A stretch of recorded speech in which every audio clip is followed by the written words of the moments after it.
अस्सलाम वालेकुम। आज बेटा हमारे पास जो लेक्चर है वो इस चैप्टर का अहम तरीन लॉन्ग है, वो है Compton effect. Paper point of view से ये गैर मूली अहमियत का हामिल है। इसके पीछे हमारे पास फोटो सेल था, उसको पेयर प्रोडक्शन के साथ मिला के जो छोटे टॉपिक है उसके साथ बना दूंगा। तो आज हमारे पास अहम तरीन लॉन्ग इस चैप्टर का मैंने उठाया है, वो है कॉम्पटन इफेक्ट। उसकी डिफाइन बेटा ये है कि phenomena in which the scattered photon has greater wavelength than the incident photon is called Compton effect।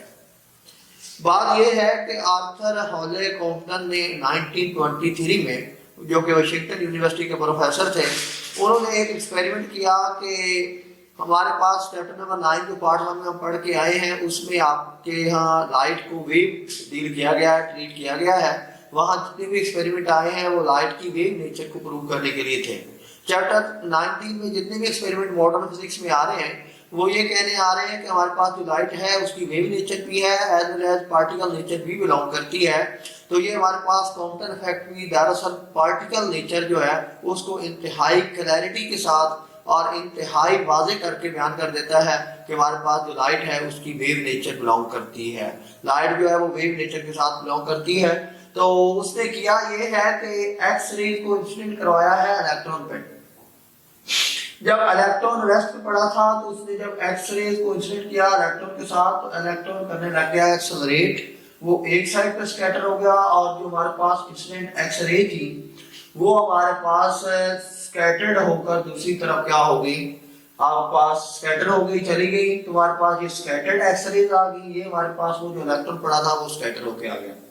और ये हमारे पास वो सीधी लाइन है जिस पे आपकी जो एक्स रेज है वो आ रही थी तो उसको जाना चाहिए था। और ये हमारे पास एंगल है स्कैटर्ड एक्स रेज और स्ट्रेट लाइन एक्स एक्सिस के साथ जिसको हम थीटा कह सकते हैं।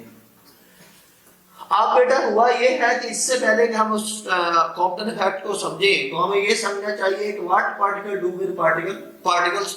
जब एक पार्टिकल पार्टिकल्स के साथ इंटरेक्शन में आता है, कोलाइड करता है, तो वो क्या काम करता है, what wave do with particles. जब वेव इंटरेक्शन में आती है किसी पार्टिकल के तो वो क्या करती है। पहले देखते हैं कि एक पार्टिकल जब दूसरे पार्टिकल्स के साथ इंटरेक्शन में आता है तो वो क्या फिनोमिना बिलोंग करवाता है। वो ये करता है कि मोमेंटम भी डिलीवर करता है और एनर्जी भी डिलीवर करता है। अगर आप दो कार का कोलिजन देख लें, दो ट्रक का देख लें, दो मोटरसाइकिल का देख लें, जब एक चीज दूसरे से टकराती है दूसरी चीज को तोड़ देती है। उसकी वजह यही होती है कि एक चीज दूसरी चीज को अपना मोमेंटम डिलीवर करती है और वो मोमेंटम और एनर्जी जो होते हैं वो उस चीज को तोड़ने में और उस चीज की डिस्ट्रक्शन में आप पास हेल्पफुल होते हैं। उसको जो डिस्ट्रक्ट करते हैं वो एनर्जी और मोमेंटम ही करते हैं। तो पार्टिकल की नेचर यही होती है कि वो मोमेंटम और एनर्जी डिलीवर करते हैं। हमने कल क्वेश्चन लास्ट लेक्चर में क्वेश्चन पढ़ी कि E इक्वल टू AC और लैम्डा और P इक्वल टू H और लैम्डा। अगर आप यहां से लैम्डा निकालें तो H ओवर P। जैसा मैं बात कर रहा हूं कि मैंने लाइट को पार्टिकल नेचर में शो करना है, तो कॉम्पटन ने यही महसूस किया कि जब आपके पास इंसिडेंट एक्स रेज आके इलेक्ट्रॉन से टकराई तो उन्होंने अपना मोमेंटम इस इलेक्ट्रॉन को डिलीवर किया। जब मोमेंटम डिलीवर किया तो जो स्कैटर्ड एक्स रेज गई, क्योंकि वो इलेक्ट्रॉन को मोमेंटम डिलीवर कर चुकी थी, उनका मोमेंटम हो गया कम, क्योंकि उन्होंने अपने मोमेंटम का कुछ हिस्सा इलेक्ट्रॉन को डिलीवर कर दिया। जब मेरे पास मोमेंटम कम हुआ तो डेफिनेटली वेवलेंथ क्या हो गई, ज्यादा। इसी वजह से उसने कहा कि जो मैं ऑब्जर्व कर किया कॉम्पटन ने, तो उसने ऑब्जर्व ये किया कि स्कैटर्ड वेवलेंथ ग्रेटर थी इंसिडेंट वेव की निस्बत। जो आपके पास एक्स रे स्कैटर्ड हो रहे थे उनकी वेवलेंथ ग्रेटर थी जो एक्स रे हमने इंसिडेंट किए थे। तो इसी बुनियाद पर उसने कहा जो ऑब्जर्व किया वो अकॉर्डिंग टू दिस वन था कि अगर आपके पास P कम होगा, मोमेंटम कम होगा, तो हमारे पास लैम्डा क्या हो जाएगा, बढ़ जाएगा। क्योंकि मोमेंटम कम क्यों हुआ है, क्योंकि एक्स रे ने अपने मोमेंटम का कुछ हिस्सा इलेक्ट्रॉन को डिलीवर कर दिया है, जिस मोमेंटम के साथ आपका इलेक्ट्रॉन क्या कर रहा है, मूव कर रहा है। फर्दर और देखिए हमारे पास जो एनर्जी है वो AC और लैम्डा है।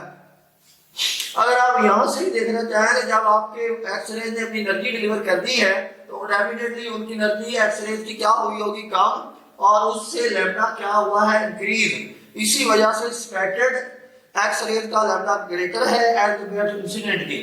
अब है what wave do do with particle, wave particle के साथ क्या करती है जब इंटरेक्शन में आती है। तो उसमें ये होता है चैप्टर नंबर 8 पार्ट 1 में पढ़ चुके हैं कि जब वेव किसी पार्टिकल में से गुजरती है तो या तो उस इस मीडियम में से गुजरती है, उस मीडियम के particle along the wave propagate करते हैं, ऑसिलेट करते हैं, और या परपेंडिकुलर ऑसिलेट करते हैं, जिसकी बुनियाद पे आप ट्रांसवर्स वेव्स और लॉन्गिट्यूडिनल वेव्स का कांसेप्ट डिस्कस करते हैं।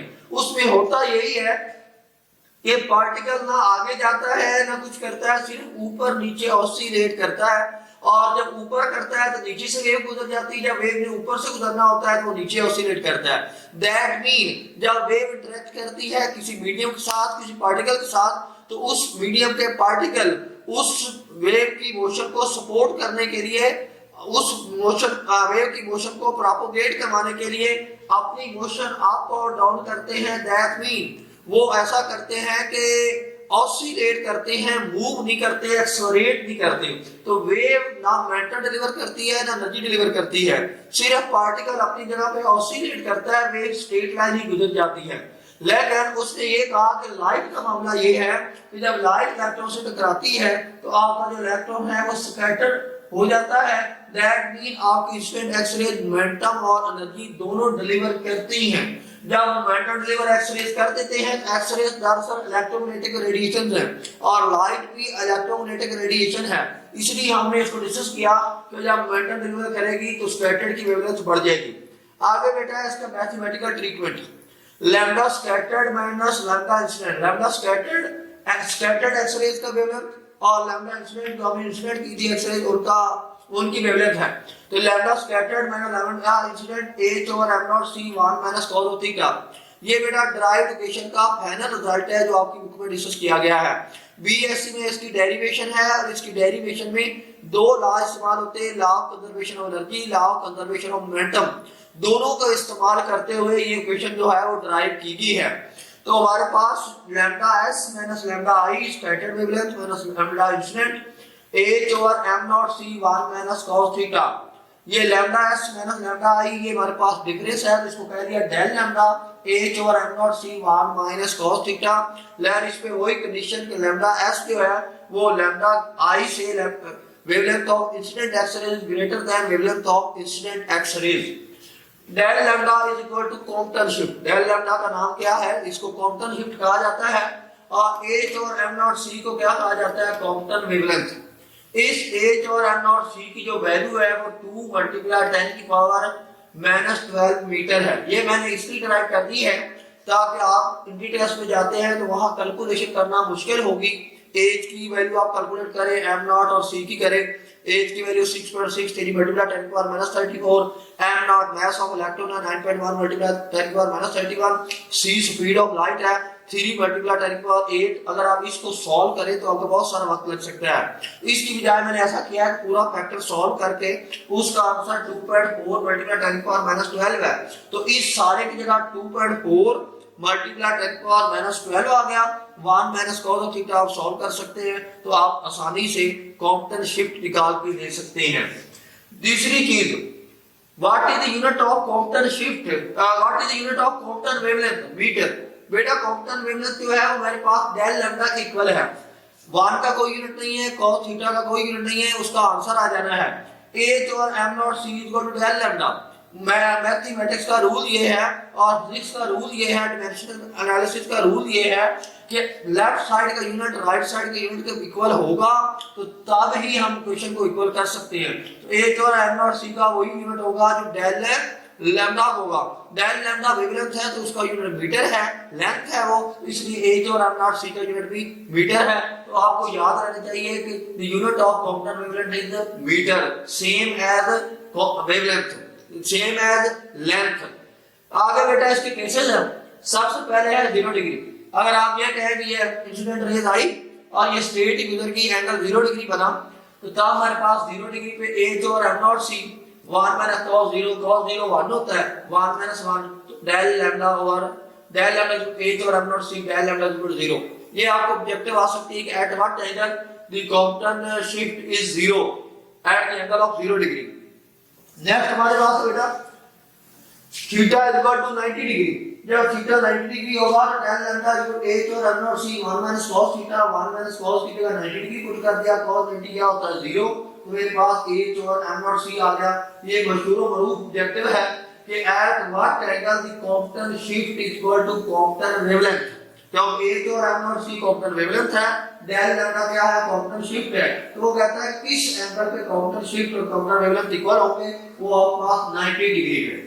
नेक्स्ट है कि theta equal to 180, del lambda equal to h और m naught c 1 minus cos of 180। cos 180 बेटा -1 होता है, माइनस माइनस क्या होगा प्लस, प्लस 1 क्या होगा 2, तो 2h और m नॉट c। ये मशहूर और मरूफ ऑब्जेक्टिव है at what angle the Compton shift is maximum, at what angle the Compton shift is maximum. तो Compton shift is maximum at the angle of 180 degree. बहुत सारे कुतुब ऐसी हैं जिनमें लिखा गया है 90 डिग्री, वो गलत आंसर है।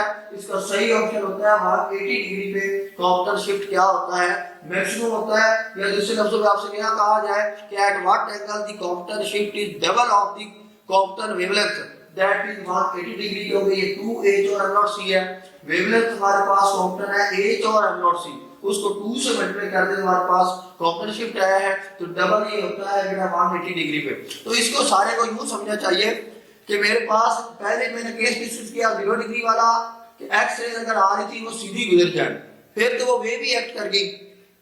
दूसरा 90 डिग्री वाला है कि आपकी वेवलेंथ इधर शिफ्ट होने की बजाय ऐसे आप पास चली गई। तीसरा 180 डिग्री वाला है वो टकरा के इसी के क्या चली गई मुखालिफ, इनका एंगल क्या होगा 180 डिग्री। इंशाल्लाह बेटा नेक्स्ट लेक्चर के साथ मिलते हैं। जज़ाकल्लाह।